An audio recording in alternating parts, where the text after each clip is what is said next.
Ancora in tema di crisi, mercoledì a scendere in piazza saranno i pensionati, la loro protesta contro i tagli della Regione ai servizi di assistenza domiciliari, 200 le famiglie interessate. Famiglie, degli anziani non autosufficienti e dei disabili, anche giovani e adulti, non ne possono più, si sentono abbandonati da questa Regione e da questa società.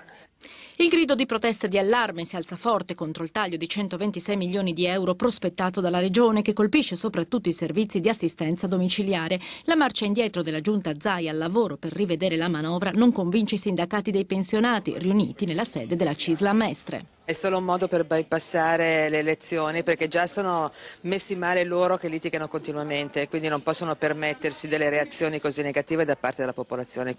Se i tagli non vengono rivisti, dicono i sindacati, a farne le spese saranno le famiglie che hanno in casa un anziano non autosufficiente o un disabile, circa 200.000 in Veneto. Se vengono meno quei servizi essenziali che il territorio doveva sostenere il non autosufficiente all'interno della propria famiglia, questo aggrava non solo da un punto di vista della salute, ma anche da un punto di vista economico le famiglie stesse.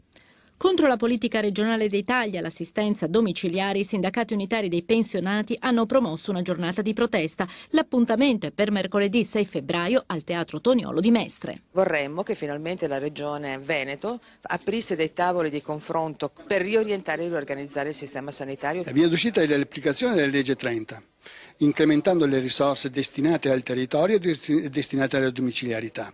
Abbiamo una giunta regionale che ha una legge approvata dal Consiglio regionale che non applica.